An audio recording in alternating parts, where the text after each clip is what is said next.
It's very easy to see how much more athletic Cleveland is with Nance in the lineup. But the thing that you don't think Cleveland is ever going to beat teams in the paint. With Nance playing the 5, LeBron playing the 4, they have Drummond and Blake Griffin going against them, 2 all-stars. So LeBron, it was nice to hear that going into the game, he had made a pact with Nance. We're going to negate their ability to dominate a game inside with Drummond and Blake Griffin. So with LeBron at the 4 and with Nance at the 5, their ability to get more paint points.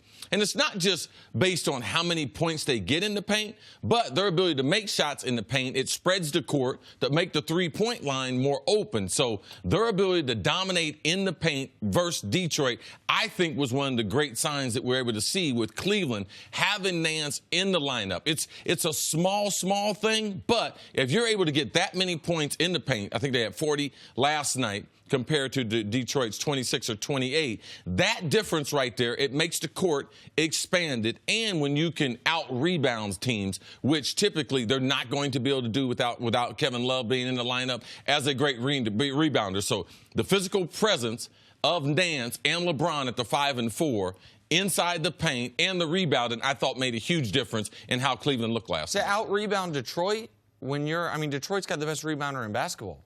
Andre Drummond, that's what he's known for. This is the first time all year, and I believe the first time in years, Andre Drummond has played at least 30 minutes and been held to single-digit rebounds. You touched on it, Chris. The Cavs, people are going to point to Nance's big offensive night, the fact that he was 22 and 15, which is extraordinary.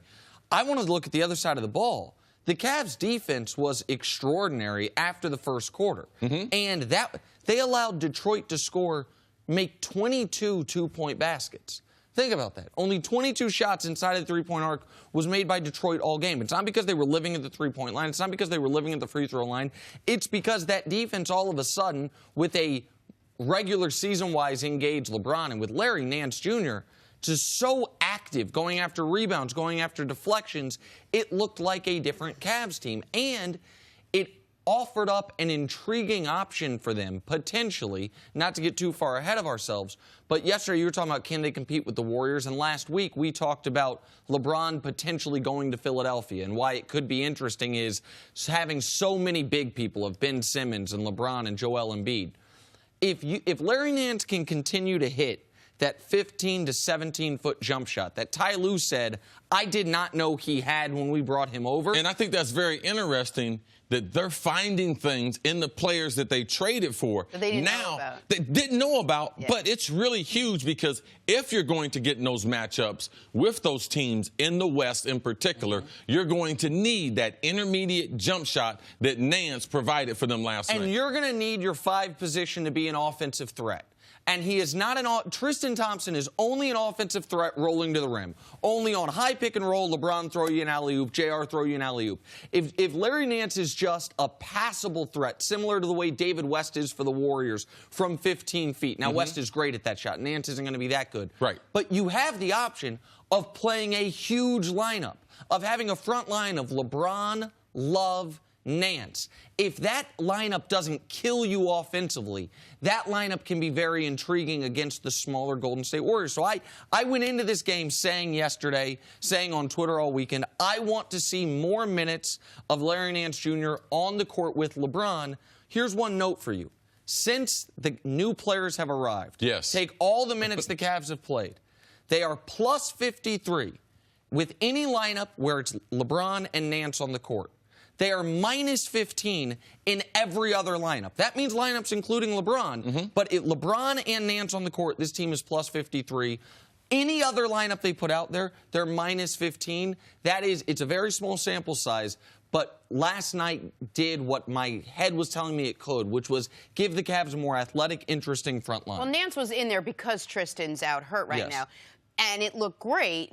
Now you add this other wrinkle of maybe Kevin Love coming back. Would you start Nance if they continue on with this? Does that provide some sort of confusion? When I can guarantee you the Cleveland coaching staff, when they were watching the game, they were like, this is something that we can get used to. And it's just a small sample size now. But these last 20 games, I look for Nance to play more. It's kind of the irony to it is, in Tristan getting hurt, because we're like, man, we need to get more time together.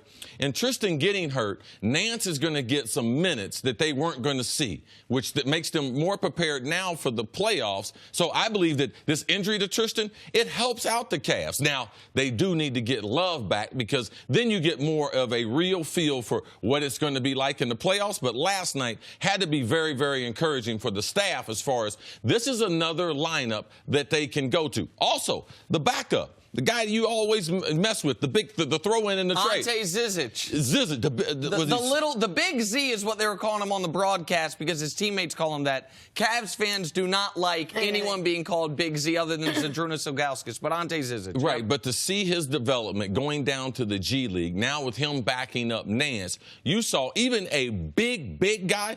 LeBron loves big guys. He hasn't been able to get too many of them, so having him as a backup playing quality minutes too, I believe will help them this last stretch of games. I think Larry Nance can take Tristan Thompson's starting spot. I think by the time, listen, they're starting on a 5-game road trip.